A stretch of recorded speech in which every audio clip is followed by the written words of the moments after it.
an aspect of all of this is your safety. Oh, I don't care about that. If they want to kill me, kill me. The head of Army intelligence in 1992, when he found out what we were doing, he was so angry. And he says, who the hell do you think you are? I said, well, I'm a free citizen of the earth and of the cosmos, and we're making contact. He says, you're not cleared. I said, I don't need your clearance or permission. So we went mano a mano, and I'm a nice guy until you challenge me, and I'm going to lay you out. And then I turned to him, and I said, look, when I was 17, I died. I know there is no death. I know that what is within me and within all of us goes on forever and is infinite and eternal. And therefore, if you want to kill me, go ahead, but I'll be more trouble to you on the other side. And he knew I was he knew I was going to do. He knew I was right. He knew I was right. Those people understand that. I believe that each and every one of us has the power within ourselves to create the life that we really want. And I want to help give you the tools to make that happen. I'm Danica Patrick, and I'm pretty intense. Today, you guys are in for a real treat. If you're ready to have your mind blown, just keep listening, because on the show is Dr. Stephen Greer. He has 2 documentaries out called Unacknowledged, which came out a few years ago, and then one that just recently came out, Close Encounters of the Fifth Kind. He also has an app called CE5 that he talks about and refers to. He is a retired trauma surgeon. He was an ER doctor, and he has dedicated his life to exposing this aspect of reality that we have been, had the veil pulled over our eyes on and has been hidden, which is extraterrestrials. He has such an awareness through his experiences and curiosity of consciousness. But then there's this other side, which is extraterrestrial. And the thing is that it's actually it connects all of us, and that we are all connected to a cosmic consciousness. Like, have you ever heard of like the collective consciousness? That's what it is. Like, we are all connected. Not only are we connected on this earth plane here, which is why, a mother can sense their child, or when you think of someone, all of a sudden they call. We're connected to extraterrestrial in the same way. So his life work is to bring this into mainstream and to save our planet, right? Because we're on a crash course right now in a lot of ways. And we have had the information and technology suppressed for what can be brought and offered to us from other forms of reality in the universe. Because look, we're like 5 years old. I mean, look what we can do in 10 years or 100 years. And there are civilizations out there that are hundreds of thousands, millions of years older than us. So we have a lot to learn, and we need to get humble. And I really hope that you'll stay tuned all the way to the end of this fascinating conversation with Dr. Greer. I was remembering, for some reason I had forgotten, but when I watched Close Encounters of the Fifth Kind when it first came out last year. And I was watching it again the other night, and I was remembering the story. I'm like, that's right. When I was in 5th grade, I did a book report on Close Encounters of the First, Second, and Third Kind. Oh, really? Wow. Yeah. So I'm 38 years old. So I was, this is a long time ago, but that's how long I have been interested in reality and what's real. So you get the time frame of 5th grade. That's a long time being very interested in this world. And I remember being a kid and also thinking of space and thinking of, infinity and what's at the end of infinity. There's got to be, but if there's an end, then what's the end look like? And it would just give me a headache. So how in the world? So I'm rambling on, but because I'm so interested, but also then it brings me to where I want you to help me out. Mm-hmm. It was like when I think of what I want to ask someone, it tends to have a flow. And what really struck me is just, there's really 2 different concepts that feel like they exist for you, or at least 2 different thought processes, thought lines. And one has to do with consciousness and our sovereign divinity within the unity consciousness and the collective consciousness. Right. But then the other is extraterrestrial activity and the information underneath that. So instead of me trying to figure it out, would you please help bridge the gap of how they connect for you? Well, the way it connects for me, and people who haven't seen Close Encounters of the Fifth Kind, it's on Amazon Prime and and Tubi and other places now, so you can see it for free if you have those.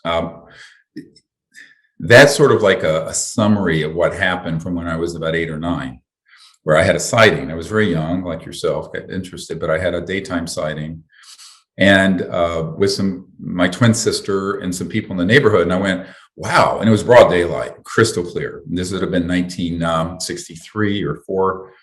And I was really amazed. Of course, my parents thought we were nuts, but I knew what I'd seen. And so, and then my uncle, the lunar module landed on the moon with Neil Armstrong. That was my uncle, was the senior project engineer designing the lunar module. So I had this real interest in space anyway. And I'm a medical doctor, emergency trauma, shootings, stabbings, car wrecks, all the fun stuff.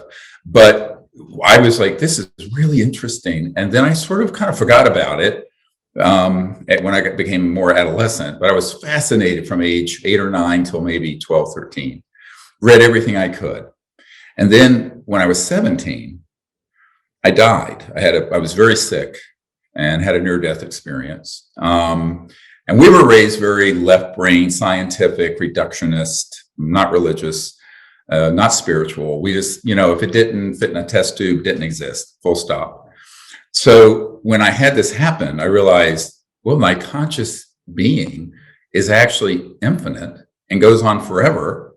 And because I love space, instead of, seeing some religious themed event, I went into outer space.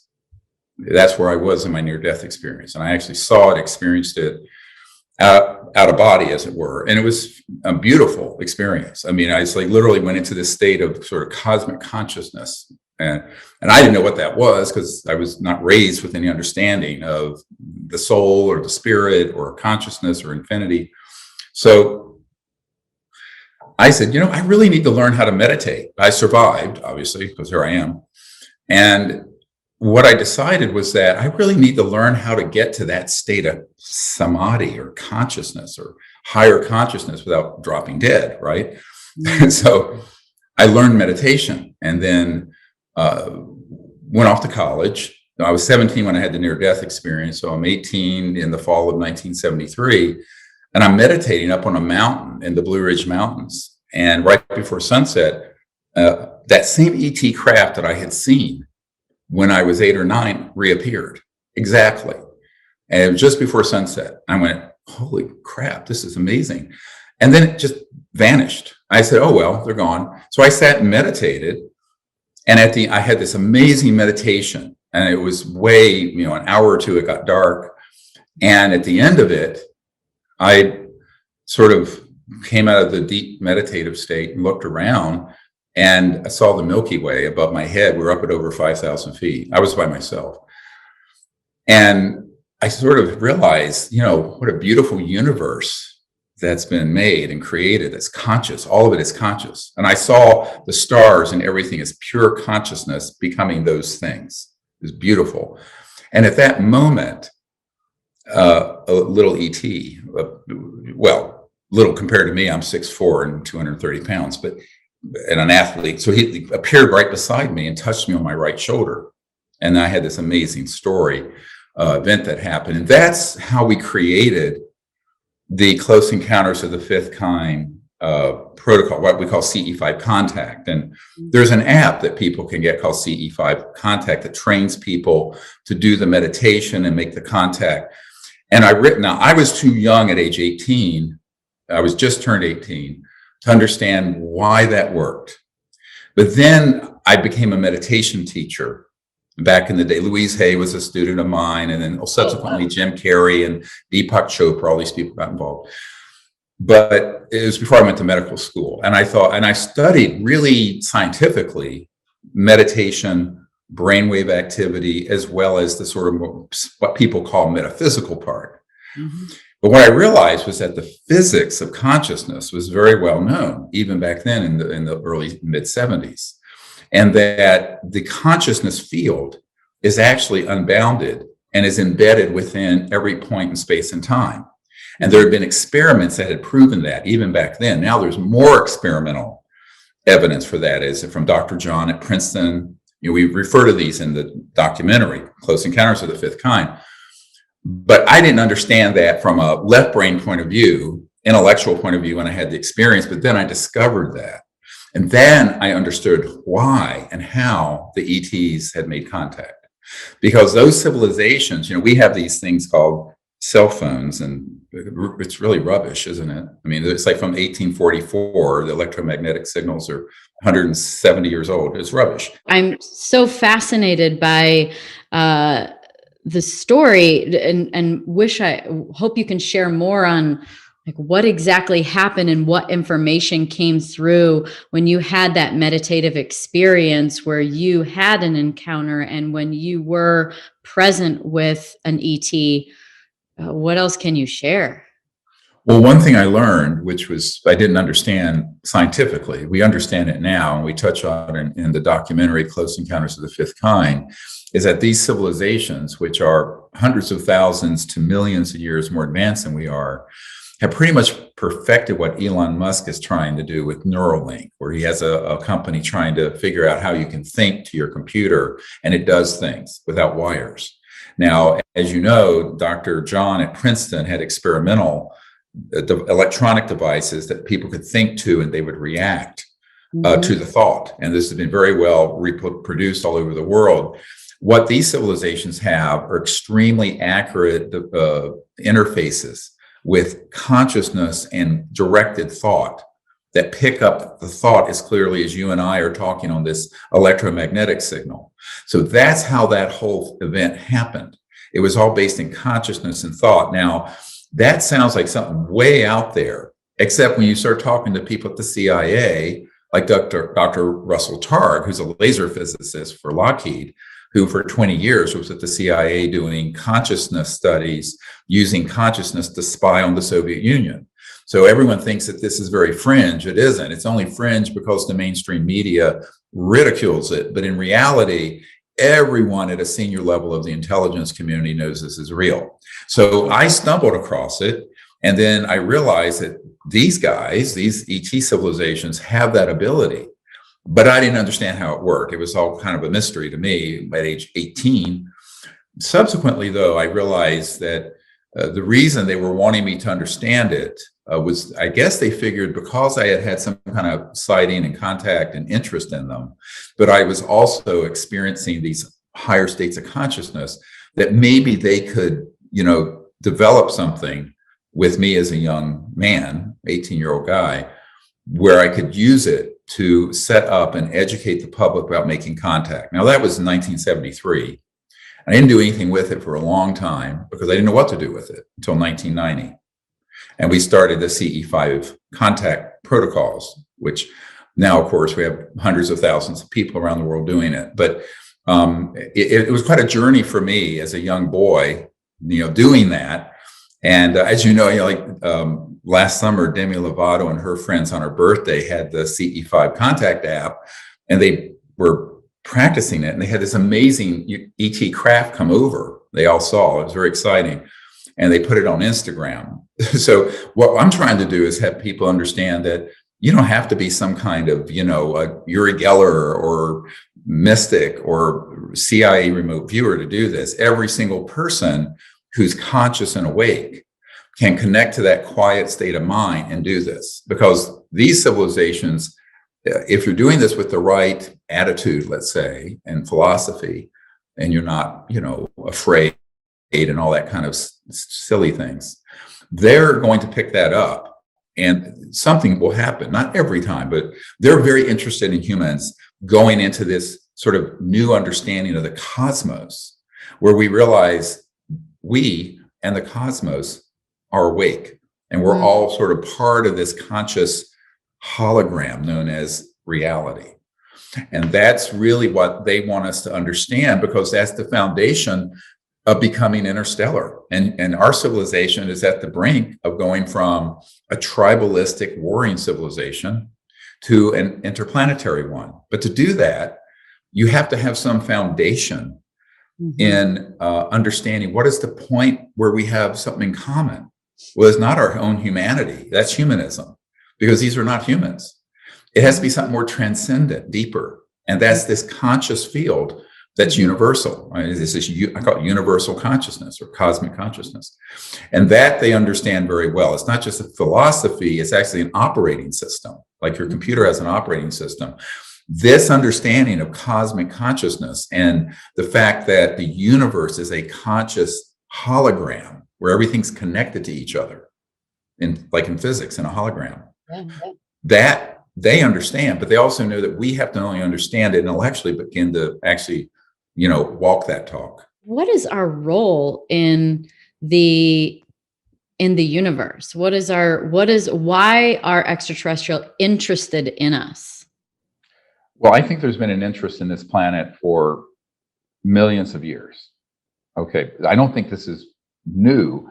I think what became very much where we became a planet of concern, like our State Department has nations of concern, is that in the 40s, when we detonated the first atomic bomb, that sent up a big red flag over this planet going, warning, this civilization can not only be at a point now where they can destroy all life on this planet, but shortly thereafter, we started going into space with Sputnik. We could become an existential threat to other peaceful planets, some of whom do not even have a concept of war and conflict, we've learned. So I think that we were viewed, it's funny because in the media in Hollywood and the internet and the whole UFO subculture, it's always, why are the aliens here and the dangerous aliens and fear, fear, fear. I'm going, no, you got it upside down, dude. It's the other way around. We're the scary ones. We're the ones who killed hundreds of millions of people in the last century in war. We're the ones who have thousands of thermonuclear weapons. And we're the ones going into space with weapon systems that are classified, that I know about and been briefed on, that are 1,000 times worse than a thermonuclear weapon. So this is the problem. The problem is that they know we have great potential and beauty within humanity, but they also know that some of the very powerful interests in the planet, what President Eisenhower called the military industrial complex, have this sort of addiction to viewing everything as a threat. They view anything they don't understand as a threat. And as one naval intelligence guy told me, I asked him, I said, why are we targeting these ET spacecraft and killing them occasionally? He says, because we view this as our planet. If they don't ask our military's permission, we're going to kill them and shoot them down. So that is how primitive and stupid the thinking is on that. People make it very complicated. When I've been at the Pentagon briefing 3-star generals and people like this, that is quite simply the mindset. So the general public doesn't understand that, as Danny Sheehan, who's this famous civil rights and constitutional attorney, said, if you're a hammer, the whole world's a nail. So in this case, if you're a military and you're oriented towards everything being a threat that you don't understand, then they're a threat.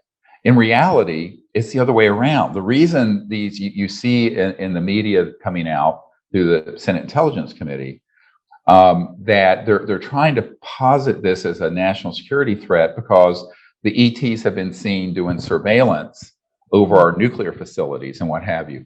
But that's not because they're a threat. If they wanted to take us out, it'd been done in 1945. The technologies they have could have terminated our civilization in an instant.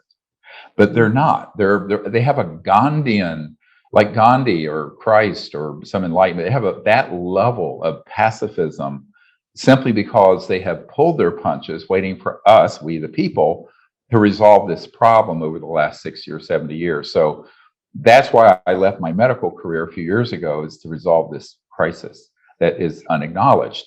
By the way, the other documentary on Amazon Prime and other sites is called Unacknowledged, and it stands for, it's the first word in a level of very top secret projects known as unacknowledged special access projects. Those are the projects that are very, very secret that I found out in the 90s when I was briefing Bill Clinton, CIA director, and other people like that, that they were being denied access to those projects. And so most people don't realize, I have a home in Washington and a home out here in Charlottesville near the University of Virginia. And most people don't realize that most of these politicians and even senior military are not briefed at that level of clearance. And that has created its own problems, because in the vacuum of that secrecy, all kinds of nutty, crazy, dangerous things are going on. And there's nobody minding the store. There's nobody watching this. So that's why, one of the components of what I'm doing is what we call the Disclosure Project.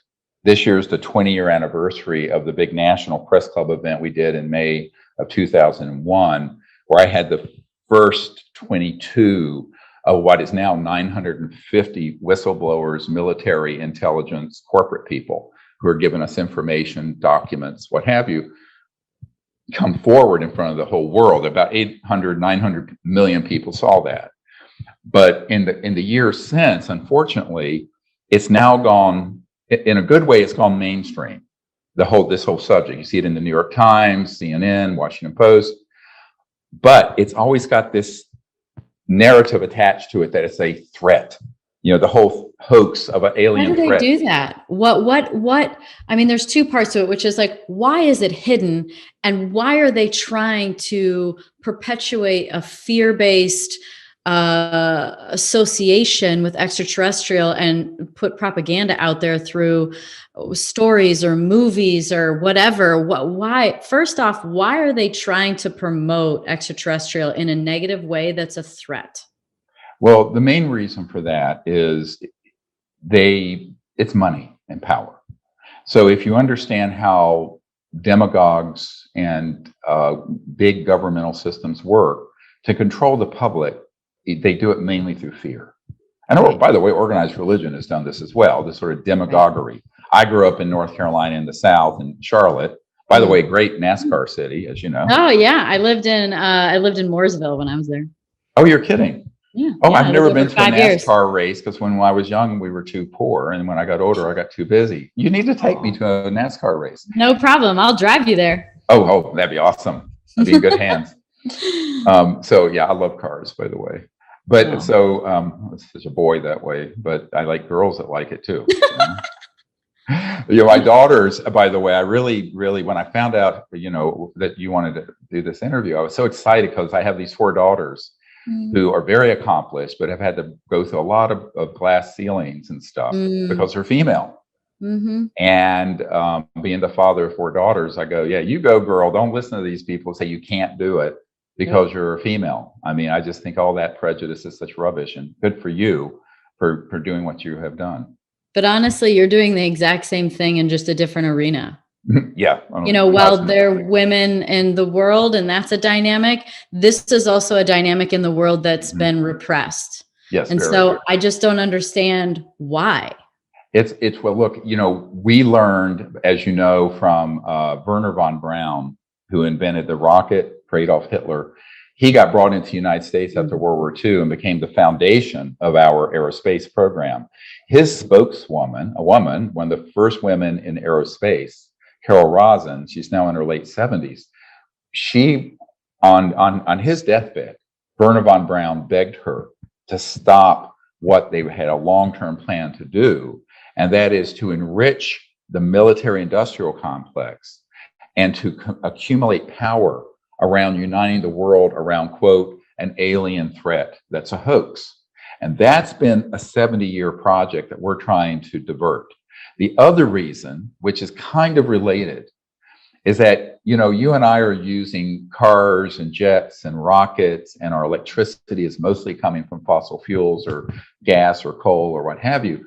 And we haven't needed those technologies since before I was born. I was born in June of 1955. My senior naval intelligence advisor, who was the head of the Naval Research Labs in Washington as the chief scientist, not the administrator, but the scientist, was in a vault where he saw the documents that stated explicitly that we mastered anti-gravity control in October of 1954. And that means that the energy system that's running these UFOs is being pulled from the fabric of space called 0 point. And the propulsion isn't rockets or jets. It's electromagnetic vortices. I'm not going to get into the physics of it because your audience will go to sleep. But we know it very well down to the equations. I have people on my team who have this worked out to the equations mathematically. And so we haven't needed any of this stuff that's destroying the biosphere, carbon-based technologies, but that is hundreds of trillions of dollars. So between the power of controlling the narrative through fear and the money and power that goes along with oil and the petrodollar and the banking system based on the dollar, which is based on petroleum, et cetera, and so on, it's a very big deal. You know, when I was at Lawrence Rockefeller's ranch, he was the scion of the Rockefeller family, who ironically was Standard Oil, right? That became ExxonMobil and all those. He told me, you know, he said, look, Dr. Greer, this is a big deal because if this comes out, no aspect of life on Earth will be unaffected by it. I said, yes, I know. It's why it has to happen. Our civilization is stuck in the late 1800s paradigm of oil and gas and linear electricity lines. So we have 100 years of lost social progress, anti-poverty. The environment is being very strained because of this. And we're headed into a deep dive, as you know. I mean, an extinction level event is possible, all because of greed and stupidity of men. So I think that we have to realize that these extraterrestrial civilizations, to pivot back to your question earlier, they're very knowledgeable that most humans are not corrupt that way, but they're also not informed. So I've sort of felt like somebody needed to do something to get the information out to the public. And then the other part of what I do, which doesn't get talked about much, is that I provide briefings to the president and CI director and members of Congress even still. I mean, I have a member of my team that was running this information to President Trump and Pence until they left office up until a couple of days before. We found out that President Trump and Pence had been brainwashed that the aliens were a national security threat. That gave us the Space Force. We now have a new administration that I'm doing some things with. But, you know, I had briefed President Biden when he was senator and was chairman of the Senate Foreign Relations Committee, because let's face it, these are intelligent life forms. That's the ultimate foreign relations, right? It's not between US and Russia, it's between Earth and these other civilizations. But that relationship has been totally mismanaged through the secrecy, because most people in government, and no one, very few people at the United Nations, almost no one at the State Department knows anything about this. So the whole subject has been mismanaged. And so that's why I tell people the reason CE5 contact is so important is so that we become sort of citizen ambassadors to those civilizations and let them know that not everyone on this planet is a sociopath who wants to shoot them down. Yeah. Well, it's a direct, I mean, it's because of the experience. I was just having a conversation with a girl last night who's doing some really progressive things when it comes to consciousness alignment with goddesses and genome and all kinds of things. It's, again, we're working into the quantum, into different fields to access what's really available to us. And that's that the real transformation is the experience. And so CE5, which I did get the app, and I'm like, wow, there's a lot of people around here in Scottsdale that are that have this app and are on the program.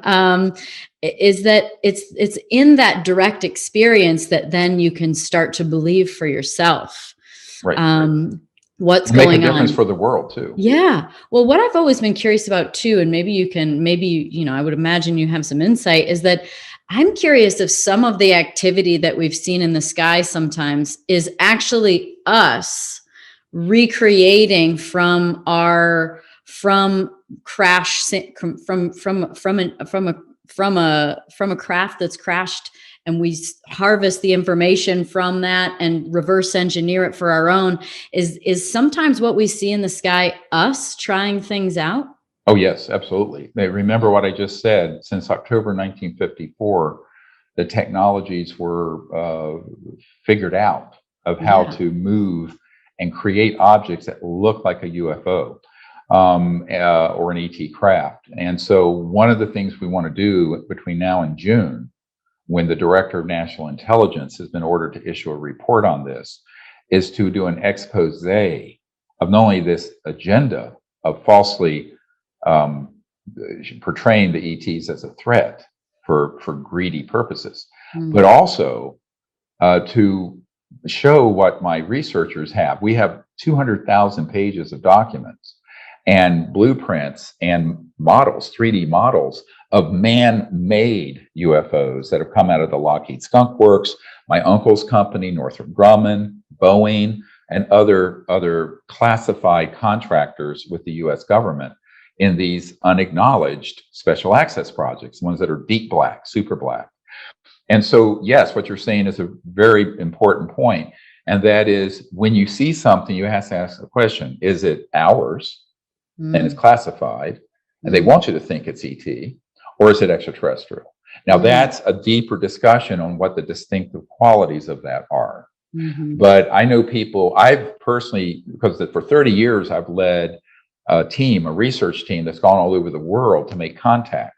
And we have hundreds of hours of videos and photographs, some of which appear in this Close Encounters of the Fifth Kind. Yeah, there's a lot of footage in there that's very, very obvious. And mind-blowing, Yes. Including pictures of ETs that have been right next to us in these circles we do, which is another whole discussion of the way contact happens. But one of the things that I warn people of is that the biggest secret that they are not talking about in the New York Times and CNN and the mainstream media isn't the fact that the UFOs are real. Everybody knows that. They're slow to the party, right? They're not telling the public that our classified projects have that capability. And in fact, they are overtly lying to the president, these covert programs, and to senators on the Senate Intelligence Committee, I found, because they don't want them to know these exist, because they want to use those to sort of hoax or fake alien attacks or alien events, which they've been doing for decades. For example, a lot of people have heard of these alien abductions and mutilations. I personally have more than a dozen people on my team who have been tactical members of military and corporate groups that have been doing the abductions. They're using man-made UFOs, chemicals, and electronic warfare to do this. So everyone thinks, oh, that was an alien encounter. I said, no, it wasn't. They stage it very well. They're extremely good at staging this. And, one of the things you'll see in Close Encounters of the Fifth Kind, if you look at that documentary, it's a very fast-moving documentary, but there's an Air Force intelligence official in there that I asked this question to when I interviewed him. He had been for a decade or two in the Air Force Office of Special Investigations. And he says, oh, yes, we've been doing that. He just flat out admits it. But then he realizes, he says something he's shown. He says, but that's very secret. That's still very classified.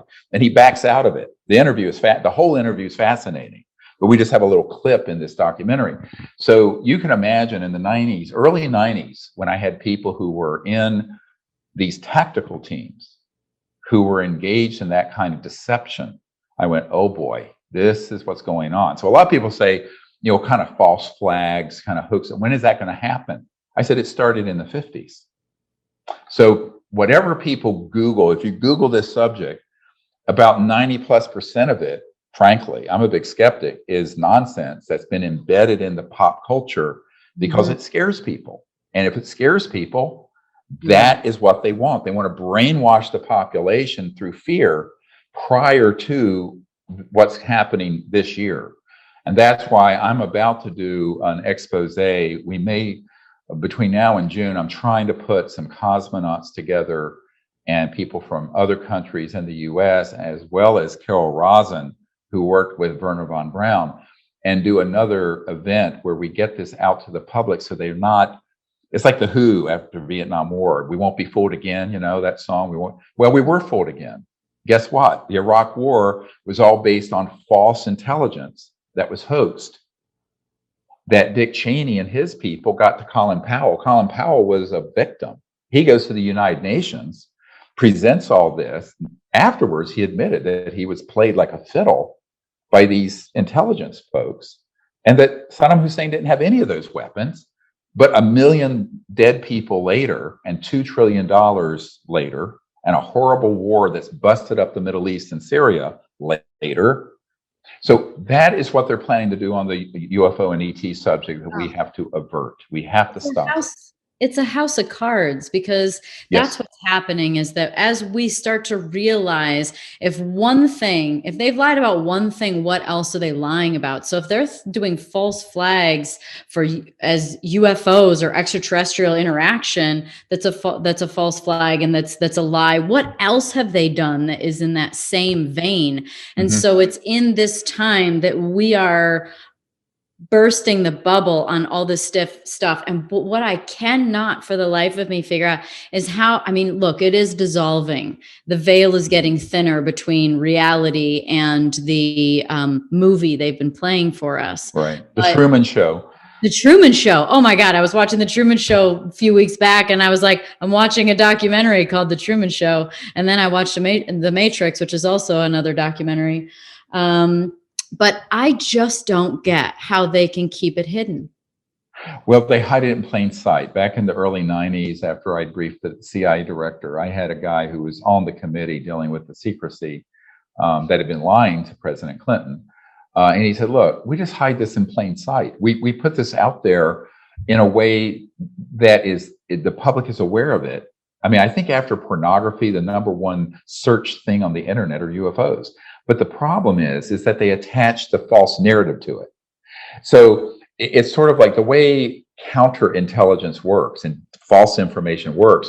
You put a little bit of truth at the center of it, like those Tic Tac, those craft that our Navy jets chased off the coast of California. It's been on all the news for the last 2 or 3 years. The Pentagon has affirmed that those are real UFOs.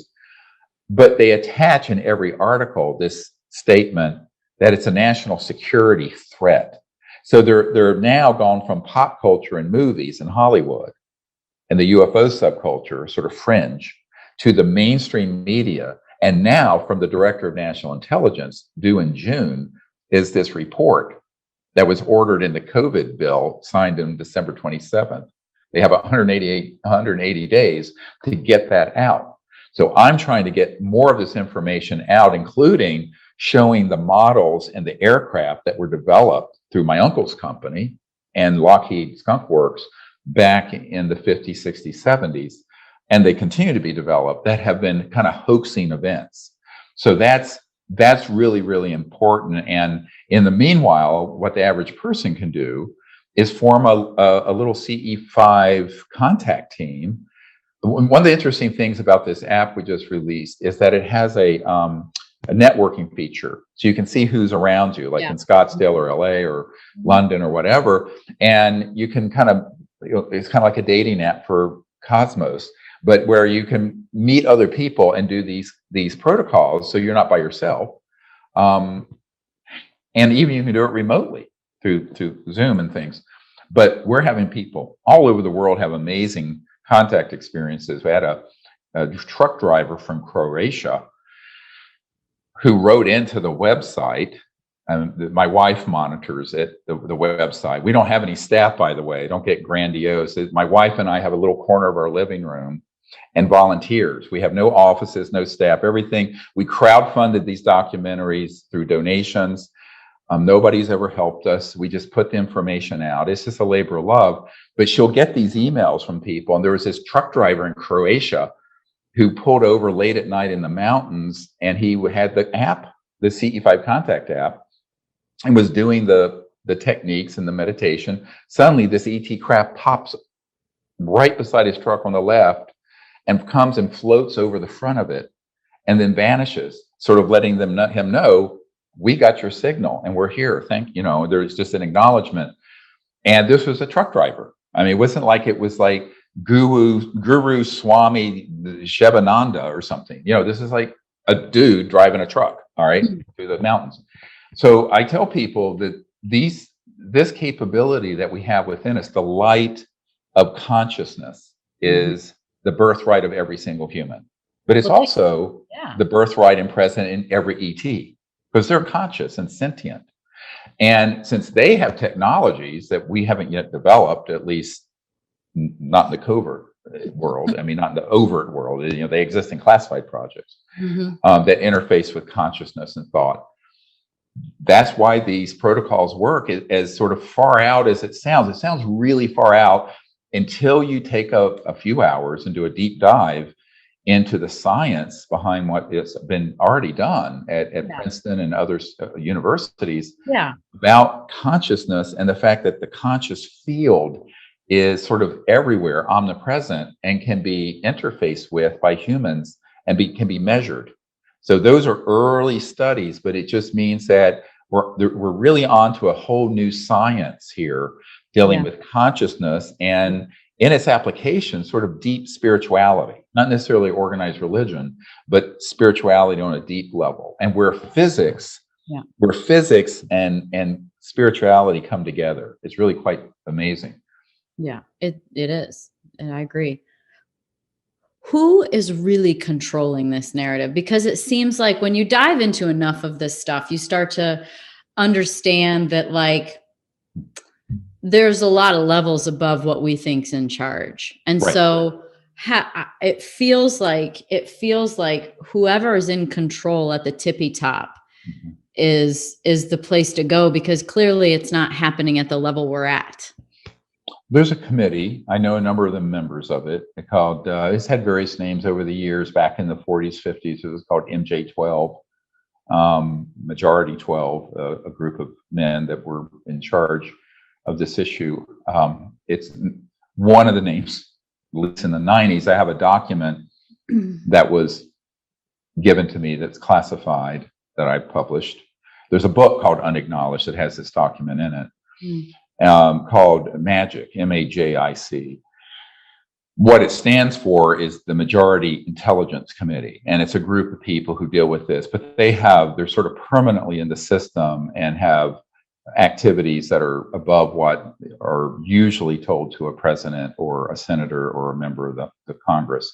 In fact, I mean, to give you an idea how secret this is, I spent a couple of hours, 2 or 3 hours, and I brought astronaut Edgar Mitchell with me to the Pentagon for this, and because I was teaching him about this issue back in the 97, and the man who was the head of intelligence for the Joint Chiefs of Staff, Admiral Tom Wilson, we had gotten a document to him that had a lot of the code names that I have for these projects and where they are, which facilities, which companies. I have all this information. It's in the book, Unacknowledged, for anyone who wants to read it. And I've updated it since then. But that admiral, who, and they have to understand, this is the man in charge of doing the intelligence briefings for the Joint Chiefs of Staff of the United States Pentagon, military. He had been denied access to those projects. And when he started pushing on it, he was overtly threatened and told they would demote him, take a star off of his lapel if he kept pushing. So by the time I got to the briefing in person, this was a document I sent ahead of time, he was furious and scared. And it was supposed to be a 45-minute stand-up briefing that I was doing for this admiral, and it ended up going on for 2 or 3 hours because it was just so much information and it was so important to him. But he was really afraid because he said, look, I have this responsibility. He says, who else have you briefed who have been denied access to the projects? I said, well, the president, the CIA director, members of the Senate Intelligence Committee, some members of the Foreign Relations Committee. And he was horrified. I said, yes, this is sort of a subterranean, highly classified group that does what they damn well wish. And the reason I ended up briefing the CIA director for Mr. Clinton, for President Clinton, in 93, a few months after he took office, was because Clinton had ordered the CIA director and some people at the Department of Justice that he was friends with, Webster Hubbell and others, to look into this. And they couldn't get anything. And they knew they were being lied to. So they knew I had collected information, but more importantly, the people who set up the meeting knew that my team had successfully made direct contact with the ETs. that we'd figured out the sort of Rosetta Stone of how to communicate using consciousness and thought and these techniques. So I go up there with my wife. I'm a young doctor in my 30s, rattling around in an emergency department. And so I'm doing this sort of shuttle diplomacy, as it were, up to DC, raising 4 daughters and being an emergency doctor, taking care of horrific trauma. But I go, now I'm into real trauma because I'm now sitting here with the director of the CIA. And I didn't believe it at first. I thought he was lying when I got the letter from his people. But it turned out he was denied access. And this is a very dangerous thing. So later I found out from someone on the committee, this so-called MAJIC, M-A-J-I-C group, that the president doesn't need to know, and we're not going to tell him anything. This person just flat out told me, he said that those people come every 4 to 8 years. We tell them what we want to tell them, and the rest, we just don't tell them anything.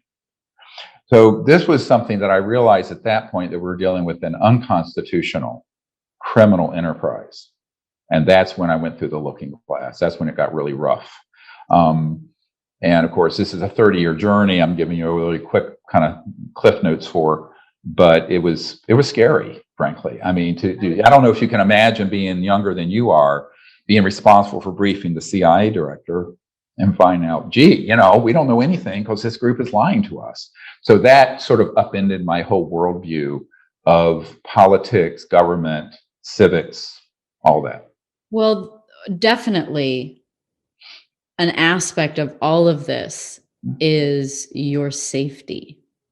Oh, I don't care about that. If they want to kill me, kill me. Maybe that's why they haven't, right? Because you just don't let that into your consciousness as an option. I'm not afraid of it. You're not afraid of it. It's funny that the head of Army intelligence in 1992, when he found out what we were doing, he was so angry. He threatened me he took me to a hotel room till late in 2, 3 in the morning with the NSA, National Security Agency guy, and some other spooks. And he says, who the hell do you think you are? I said, well, I'm a free citizen of the earth and of the cosmos, and we're making contact. He says, you're not cleared. I said, I don't need your clearance or permission. So we went mano a mano, and I'm a nice guy until you challenge me, and I'm going to lay you out. So Here we go. So we go mano a mano with this guy. Yeah, I grew up in the South and in a way that was rough and tumble. And I said, you're not afraid of you. I deal with people come into the ER with automatic weapons in my face. You think I'm afraid of you? So, and then I turned to him and I said, look, when I was 17, I died. I know there is no death. I know that what is within me and within all of us goes on forever and is infinite and eternal. And therefore, if you want to kill me, go ahead, but I'll be more trouble to you on the other side. And he knew I was. he knew I was going to do. He knew I was right. He knew I was right. Those people understand that. So, so that happened, and then about a month later, he came to an event that astronaut Brian O'Leary and I had organized up in Colorado near Estes Park in the Rockies. And he came and he offered me personally $2 billion with a B, $1 billion if I would be quiet. And I said, no, I can't be bought off. And you're not going to buy me or scare me. So he goes behind my back to my wife, who is this wonderful, sort of a Jewish doctor's daughter who is sort of epitomizes noblesse oblige, very kind. In this Peace Corps, they called her Saint M because she's so kindly. But, and she said, oh, he's such a nice man. I said, no, he's a devil with forked tongue. Because my grandmother was Cherokee, Native American. Ooh, and I got a little bit of that too. Oh, cool. Awesome. And so I said, no, I said, we're not getting in bed with these crooks, and we're not going to be scared of them. But yeah, and that was when $1 billion was a lot of money. Now, of course, everybody in Silicon Valley makes $1 billion a week, but still a lot of money, but. Well, no, I'm joking, but I just said, I said, how corrupt is that? Now, this gets into a big problem, Danica, is that there are people, when they start getting close to the truth, and they think they could be a little too much trouble, like I was, they are either threatened or they are given a buyout offer. Be quiet, do what we tell you to do, and there'll be a fund in some country that you can use. Maybe not 2 billion, but tens of millions. It's corruption on a really large scale. And, I met with a man in Phoenix back in 93 who said, we have provided over $10 million to at least 10,000 people or more to secure their cooperation on this secrecy. That was in 93. And this was a member of this committee I'm referring to. So between the threats and the corruption and bribes, this is, people think Watergate was a scandal or Iran-Contra. This is the biggest scandal in the history of the United States, period.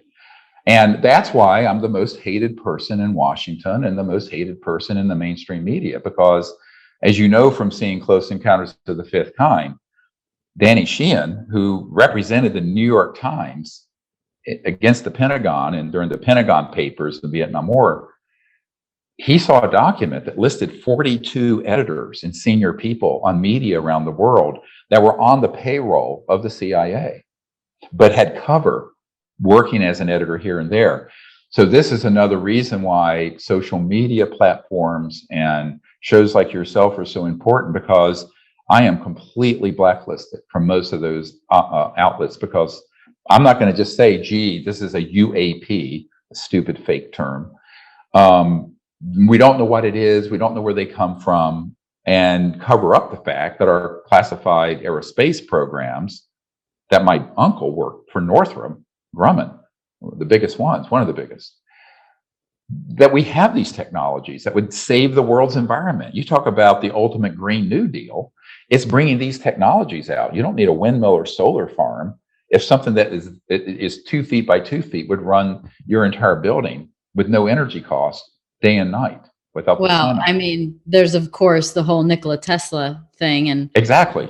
How did he die, and why are we not using free energy? And I mean, it's been going on forever. We wouldn't have to look at stupid power lines along the streets and wreck our view and waste a ton of. It's just pointless technology. It is pointless, and even solar and wind, which of course at least don't pollute, they don't have the energy density to run 8 billion people on this planet in enough time. We have got to bring these new technologies out. That's a long-term goal of mine, is to put together enough people who begin to understand this. So we start an open source research and development lab that brings these technologies out. I've got a computer disk with hundreds of pages of confiscated patents related to this that go back 100 years, that was given to me by a CIA contact. But you've got to have a lab build these things up. But we have it. But you're talking now, not crowdfunding. I think we crowdfunded $900,000 for Close Encounters of the Fifth Kind, and the distributor won't pay for any of the publicity either. So we had to pay for the production and the publicity. And so we used up all that money. But I don't have enough ability to get tens of millions of dollars put together to start a serious high energy physics research and development program. That's going to be way beyond my capability as a retired doctor. I don't have that ability. There'd be some people out there though that would be in alliance with your mission and truth. And I think they're coming out in spades more and more, whether they're even, because again, it's that blending of science and spirituality. And so it's like, whether they're someone like that works more on the bio farming, biohacking, like you name it. There's people that I feel that there'd be people that would be willing to get behind this. And so what that leads to is a question of like, what's the tipping point? Like, what's that point in time where this becomes mainstream, believed, and a real thing in this world instead of just speculation, curiosity? It should have happened decades ago. And I was sitting at Senator Barry Goldwater's house, who lived right near you in Paradise Valley back in the 90s. He was the senior senator Republican from Arizona who ran in 1964 for president. And when I was at his home, he was in his 80s and retired, and he told me some amazing stories. And he said, excuse my language, he said it was a goddamn mistake then, and a goddamn mistake now that this was ever kept secret. But when he tried to find out about it, because he had heard rumors about this subject through Air Force buddies, he was a general in the Air Force Reserves. He turned to General Curtis LeMay, who was in charge, the chief of staff of the Air Force back then.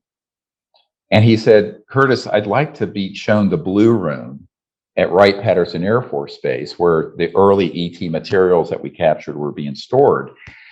And General LeMay, I mean, this is from Barry Goldwater's lips to my ears, turned to Curtis LeMay turned to Barry Goldwater and said, God damn it, Barry, I can't even get into that area anymore. And if you ever ask me about this again, I will personally see that you are court-martialed out of the Air Force. This to a senior U.S. senator. Now that, people hearing what I just said, think about who Senator Goldwater was. Google him if you don't remember your history books. I met with this man. He says absolutely he was denied access, even though he was head of the Republican Party, ran for president, lost at Lyndon Johnson, and was a senior senator on armed services and all these, and was a general in the Air Force Reserves. Didn't matter. And he had a very close relationship with General LeMay, who unfortunately became famous for recommending that we drop nuclear weapons in Vietnam, which we didn't, thankfully. But my point is that even General LeMay, at a certain point, got denied access to these projects. That is how wrapped up this is. I have a beautiful letter from Senator Goldwater, hoping that we can succeed in doing this. But he was not able to penetrate that system, even given his bona fides. How do you get access to this information and these people? It's sort of mysterious how it happens. But I think part of it is that people know that I'm a very serious person about this. I have the largest archive in the world. I don't trade in internet rumors. I only talk about actionable intelligence from direct sources, not secondhand, thirdhand, fourthhand. And it's very hard to do that because the rumor mill on this subject is rumors of rumors of rumors. And that's what most programming and internet and shows are usually. And I kind of steer clear of that because I can't afford that.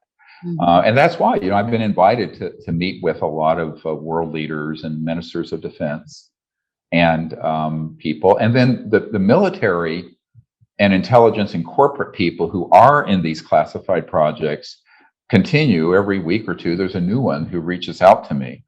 Mm-hmm. Most of them are terrified to come out publicly. Mm-hmm. But if you go to my YouTube channel, you can drop a link. I have something like 70 of these top secret people's testimonies on my YouTube channel. Now, I don't have that many people. I have like 340,000 followers because we don't have a social media team. We don't have a publicist. We don't have anything. I mean, we're like pathetic, really. But we do what we can. My wife is 72 now, and we just sit in the corner of our living room and try to fight the fight. But and we have great volunteers, but we don't have any institutional support or help. And most people don't understand that there's a YouTube channel there with dozens of top secret, bona fide people. They do a really good job with algorithms and controlling and shutting things down that, your YouTube, look, I watch YouTube. I just watch information. I mean, like I consume, that's why I have the show because I'm already consuming information. So sometimes I watch a show like yours and I'm like, let's see if he'll talk to me. And sometimes we get an interview and then I learn about them. But either way, I'm consuming information. Yeah. And so, which leads me to a curious question, and it kind of like links up a little bit with potential an extraterrestrial, but and it's this idea it's this direction we're going as a civilization with AI. Mm-hmm. And then the sort of, and again, like I'm not by any means as educated as you are on all this, but then there's conversations around if there is a sort of if extraterrestrials are here, negative thought form extraterrestrials, either feeding off of our negative energy and getting energy from us as we are some sort of a I mean, it's really in the matrix actually, where we are sourcing energy for them. I mean, the amount of energy that we create as a being is really extremely high. Or if there's, I mean, of course, then you can go down even further rabbit holes on shapeshifters and inner earth beings and, reptilians. And, there's a million different directions you could go with this, but most of which is rubbish. So let me kind of provide some clarity to all that. Thank you. There are three categories of things people are talking about as if it is one. One is actual extraterrestrial biological entities, EBINs, from other star systems that have craft, etc. Okay. 100%, they're not hostile. 100%, they're peaceful. 100%, they're way more advanced than we are socially and in every other way. Then there are the man-made phenomena, man-made UFOs and man-made electronic systems that simulate ET. And also things from other dimensions, like Stranger Things, Montauk. Then you have actual intelligences and beings that are from another dimension, but are not extraterrestrial. Got it. Okay, now what is happening with, I call it cosmological indigestion, it's all getting mixed up, is that all those categories, because of a lack of knowledge and discernment and education, it's not, are being all mixed together and conflated as one thing. That's very dangerous, actually, and the intelligence community loves it because they love for people to be confused and deceived, and they'd love for people to believe that some of these ETs are these malevolent, negative, energy-sucking things, like an incubus or something, that we should be terrified of, because that justifies the war effort. That justifies the weapons in space. So this confusion is deliberate. It's been fostered through counterintelligence operatives in the society. And one of the most difficult things that I encounter all the time is untangling for people this cosmological confusion. So now it gets a little more nuanced when you begin to understand that from the late 50s forward, the intelligence community had electronic devices that could activate through other dimensions some of these intelligences that are not ET, but are kind of spooky, like the series Stranger Things. A lot of these series, like the X-Files, those guys used to pick my brain for show, and it all got made into Hollywood, stuff, sensational stuff. But there's a core of it that's true. And I have a member of my team who is a Lockheed engineer who is at the Cube, which is the big underground research facility in the high desert of California for Lockheed's Skunk Works, where he says, oh yeah, we had the electronics where we could put someone in a room and go and with electronic headset go into these other dimensions, not extraterrestrial, and pull into 3D these spooky creatures. Now, this sounds like something out of Stranger Things. I've been talking about this for about 20 years, and most people listen, they go, WTF, is he serious? I am serious. I believe it. This entire subject is unfortunately more nuanced and complex, but they like for people to kind of lump it all together. Because by lumping it all together, you can then say, see, some of these ETs are scary, and we need a defense system in space so we can make a few trillion more dollars, haha, and et cetera, and so on. So people have to understand how information and disinformation is embedded with a strategic objective. I really need to do an entire course on counterintelligence and disinformation, which I've become somewhat of a specialist in, unfortunately, just by virtue of being who and kind of what I am. Did that confuse or help with your understanding? That makes sense. I mean, what I'm understanding is part of the negative energies that would come through are really honestly more spirit. They're more sort of, they're interdimensional. Spirit realm. They're interdimensional. They're dimensional. They're from they're from other dimensions that are coming through us. And they come through from my understanding, in lower states of being, which are through negativity and fear and lower frequencies. That's the only way they can sort of take root is through the lower frequencies. Well, interesting. When I was at the Vatican some years ago, there was a senior theologian for Pope John Paul that I was at his apartments overlooking St. Peter's, and we have this conversation. I interviewed him. We have a big interview with him. It's in Italian, which I can't understand, but if we had someone translate it, we could put it out. But anyway, what's interesting is that in our conversation, he wouldn't do the interview in English because his English wasn't proficient enough, but in conversation, he would speak with me. And he said, and we started talking about this issue, exactly what you brought up. And he says, yes, he says, well, neither angels nor demons require flying saucers. And he started laughing. Now, he was the senior theologian and demonologist for the Pope at the Vatican. So we had this amazing conversation where he clearly understood the difference between these sort of spooky things from other dimensions versus humans versus interstellar planetary civilizations that are extraterrestrial. Now, the reason they're easily confused, I want to take it one more little notch. I hope I don't lose your audience. No, you're not losing me. If you're going from one star system to another through vastness of space, you cannot do it at the speed of light. It would take you millions of years. Therefore, those spacecraft and everyone on it, through electronics, we understand now, very high voltage resonant systems, harmonic resonant systems, drop out of linear space-time and traverse through other dimensions to go from, a million light years here and here is really right here because of what's called entanglement in physics. But they're not doing it on a particle level of physics, which you can read about. They're doing it with the whole spacecraft and everyone on board. But because they can go through these other dimensions, they can remain in those dimensions while they're outside your back door. And all you'll see is a sphere or an orb. Now, there could be things from other dimensions that might look like an orb. How do you know the difference? If you have to be trained. And that's what I train people to do. I do these week-long expeditions out in the desert. We went out actually to Arizona many years. Are you doing any more? Can I come? Well, since last March when they shut the planet down because of COVID, we haven't organized any of those. I did one for several days up in Joshua Tree National Park with Demi Lovato and some of her friends and my senior team. We had amazing things happen. We had craft right above us up here. I could probably collect a few people that would be very interested in very interesting people. We should do that. We should do it with a bunch of influencers who can kind of get the word out. Oh, I could 100% put that together.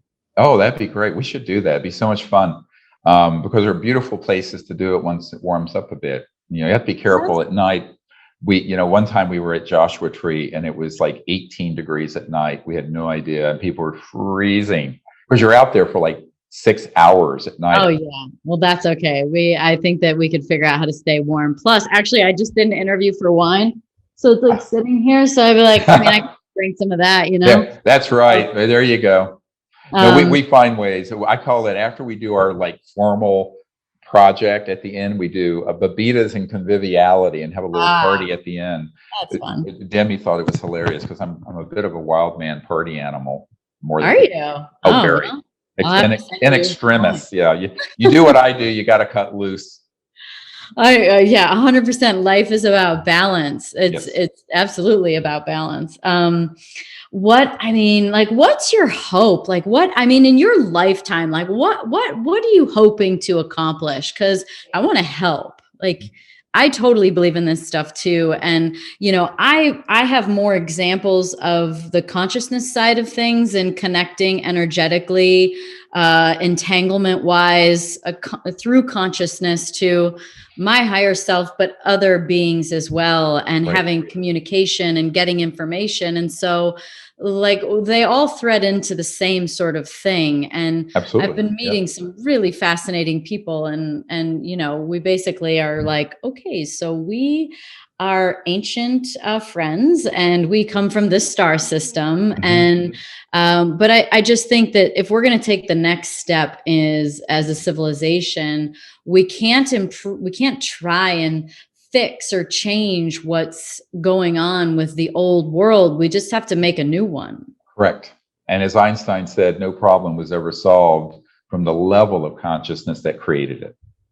But we have to be in a higher level. And yes, well, one thing that everyone can do is to help us get this information out to their social media followers, if you can help us with that. It's really all networking, since, we really don't have a budget of any consequence or what have you. It's all just person to person networking. And that's how we've reached. I mean, Unacknowledged, that documentary was eventually seen by about 650 million people. Oh, I saw it years ago.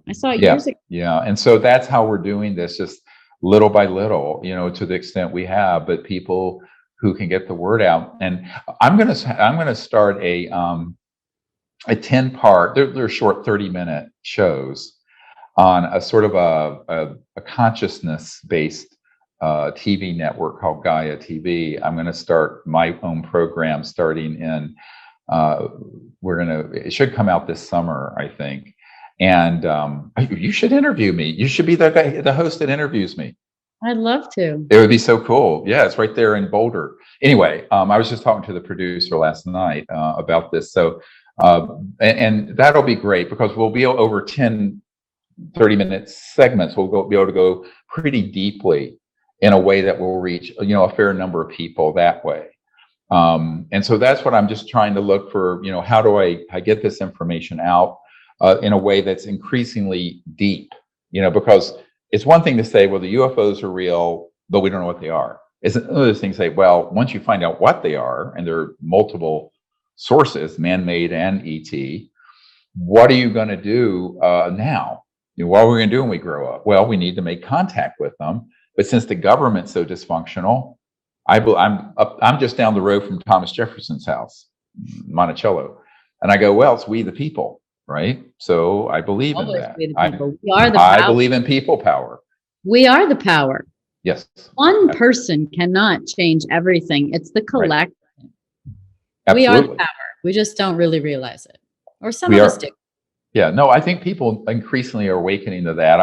I did a Clubhouse interview. Oh, cool. Yeah, I've got that app too. Oh, well, we should follow each other on it. I didn't know anything about it till a couple weeks ago, but I was on a couple of days after Elon Musk, and we had like 3 times as many people in my room as he did, and it was so exciting. But what I was saying in that is, because there's no time limit. I think we went on till 4 or 5 in the morning East Coast time.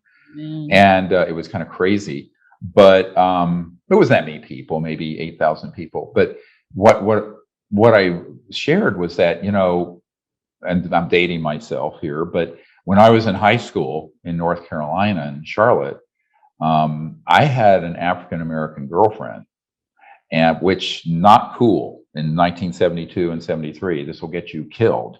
And I was run over. I was hit by a car bicycling to school by a bunch of racists who were screaming N-word lover at me and all this. I was very hated for having an African-American girlfriend who was wonderful.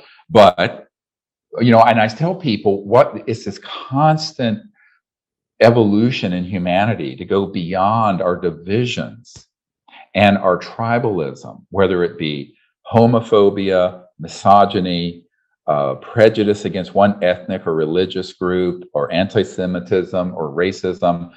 Now, what the intelligence community is very good at doing is presenting some of the ETs as the next race we have to fight. It's like cowboys and Indians in space. And they're playing on human weakness to be afraid of the unknown. That's the roots of racism. They're different from us. They're not part of our tribe. Therefore, we're going to fight them.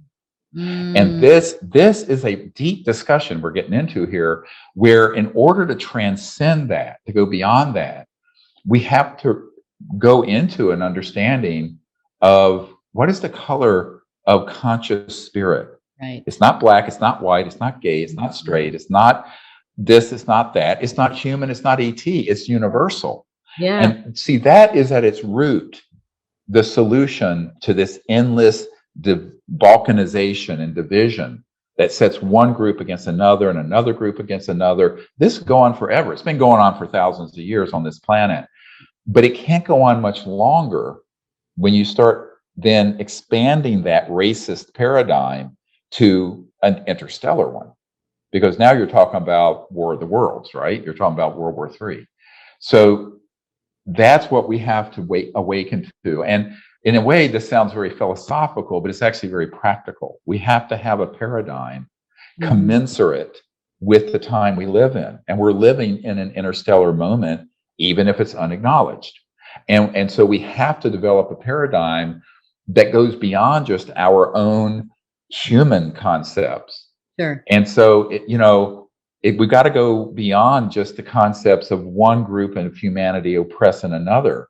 We have people in the intelligence community trying to set up a new boogeyman, similar to how Adolf Hitler set up the Jews and gay people and intellectuals and threw them into ovens. Well, that's what these people really are. I don't use this word promiscuously, fascists. And they want everyone to be at each other's throat in endless war and endless war and endless war. Well, the only way we're going to break out of that cycle, in my opinion, is that we realize what is really deep within us. It's profoundly unifying. Yeah. And that is this deeper state of pure consciousness. Yeah. Well, maybe I'll ask the final question then, that you can give me your perspective on it. What are we here for? I think we're here to carry forward a really ever-advancing civilization that becomes peaceful, interstellar, but is also the womb. Earth is a female conscious being, becomes the womb of the evolution of humanity in higher states of consciousness and enlightenment. And that goes on forever. And eventually, we humans will become extraterrestrials to other worlds, educating and advancing. That I see this as a motif that goes on forever and ever. And that's part of the big play and display of creation and the creator of the drop, each of us being drops, returning to the ocean forever and ever. Yeah. Two things. One, I have heard that. I've heard that there are extraterrestrial guiding us with certain, look, I'm getting out there, but why not? What we're talking about is pretty out there. Yeah. Is that I exist in other planetary systems, in other dimensions. I have guides that are from other dimensions helping me, and that's happening all across the world, and that they're here to help guide us into continuing to be the next state of consciousness. And when we finally become a peaceful planet, then just like you said, I heard that we become the next group of extraterrestrial that then go into other planetary systems and help guide them through their evolution to it's beyond enlightenment. It's oneness. It's a unity. It's a drop in the ocean, right? Where we return back to consciousness. I watched this beautiful, show called The Good Place. I don't know if you've ever seen it, but it's about going to the good place or the bad place. And sorry if you haven't seen it, but want to, but at the end of it, there's a couple, and he decides that he wants to leave and return back to that field. And you now in the good place have this option to leave where they didn't before. But anyway, that's part of the show. And anyway, he was describing to his partner, his girlfriend, I don't think they were married in the show. He was explaining what it was like. And he said, you imagine the ocean, and it's a wave, and it comes to the shore, and then it crashes.